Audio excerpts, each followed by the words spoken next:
हम तीसरा समीकरण बहुत आसानी से निकालेंगे, और वो भी ट्रिकी मेथड से, मतलब कोई फिजिक्स में आपको यहां नहीं दूंगा। तो चलिए देखिए, पहले गति के पहले समीकरण से v equal to u plus at, देखिए ये पहला समीकरण मैंने यहां लिख दिया है। अब देखिएगा मैं इस तरह से ऊपर से नीचे की ओर आ रहा हूं, v equal to u plus at, और वर्क कर देता हूं इसका। तो दोनों पक्षों में वर्क करने पर ये हो जाएगा v स्क्वायर, देखिए v का square is equal to u plus at का होल स्क्वायर। मतलब मैंने क्या किया कि इस तरह से गति का पहला समीकरण लिया, और गति का पहला समीकरण v equal to u plus at लेकर उसका वर्क कर दिया। ये हो गया v square is equal to u plus at का होल स्क्वायर। देखिए ये यहां से यहां तक ये मैंने आपको लिया है गति का पहला समीकरण और उसका वर्ग कर दिया है। चलिए अब क्या करना है मुझे कि जो गति का तीसरा समीकरण लाना है वो मैं पहले से यहां लिख लेता हूं। देखिए आप, वो है v square is equal to u square plus 2s, ये मैंने पहले से ही लिख लिया है। अब देखिए यहां s जो है वो गति के दूसरे समीकरण से ऐसा कैसा मैं मान पुट कर देता हूं। तो क्या हो जाएगा, v square is equal to u square plus 2a, और s का मान पुट कर दीजिए। मतलब आप ये स्टेप ऊपर से नीचे आएंगे, अब मैं नीचे से ऊपर जा रहा हूं, तो s की वैल्यू पुट कर दीजिए। तो हो जाएगा v square is equal to u square plus 2a, और s की वैल्यू हो गई ut plus half at square. ठीक है, अब आपको जो दिखाई दे रहा है वो कर दीजिए, मतलब इसका ब्रैकेट में मल्टीप्लाई कर दीजिए, किसका, 2a का यहां भी कर दीजिए, 2a का यहां भी कर दीजिए।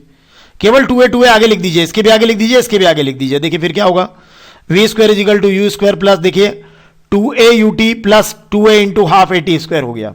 देखिए आप, ये 2a का गुणा कर दिया दोनों जगह अंदर। अब कुछ कट रहा हो तो काट दीजिएगा आप, ठीक है। तो ये देखिए v square is equal to u square plus 2a ut तो है, ये 2 से 2 यहां कैंसिल हो रहा है, 2 से 2 कैंसिल हो जाएगा, और a में a का गुणा करेंगे तो a स्क्वायर हो जाएगा। तो देखिए फिर ऊपर जाने पर क्या होगा, ये देखिए v स्क्वायर का v स्क्वायर है, u स्क्वायर का u स्क्वायर है, 2a ut ऐसा कैसा है, और 2 से 2 कैंसिल हो गया, a में a का गुणा a स्क्वायर, ये a स्क्वायर t स्क्वायर। तो इस तरह से आपने क्या किया कि ये यहां से नीचे से आपने क्या किया, s की वैल्यू पुट की, 2a का गुणा किया, और गुणा करने के बाद 2 से 2 काट कर a में a का गुणा करके a स्क्वायर t स्क्वायर कर लिया। तो देखिए 2 स्टेप तो आप ऊपर से नीचे गए, और चार स्टेप नीचे से ऊपर आए, और कहीं भी आपने फिजिक्स का यूज नहीं किया। सिंपल मैथमेटिक्स आपने बहुत सिंपल तरीके से, इवन मैं आपको होल स्क्वायर भी खोलने का नहीं कह रहा हूं, मैंने तो आपको कहा गति का पहला समीकरण लिखिए, वर्क करके यहां लिख दीजिए, ठीक है। उसके बाद में यहां तीसरा लिखिए, s का मान भरिए, 2a का गुणा कीजिए, और 2 से 2 काट दीजिए, वो a स्क्वायर t स्क्वायर।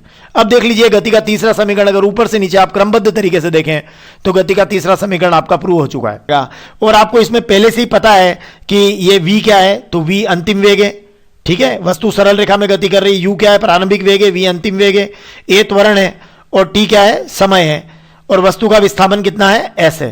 तो ये सब बातें हमें पहले से पता रहती कि u प्रारंभिक वेग है, v अंतिम वेग है, a त्वरण है, t समय है, ठीक है। और वस्तु क्या कर रही है, एक सरल रेखा में गति कर रही है, और वस्तु का विस्थापन कितना है, s है। तो इस तरह से हम ट्रिक से भी हम गति का तीसरा समीकरण प्राप्त कर सकते हैं।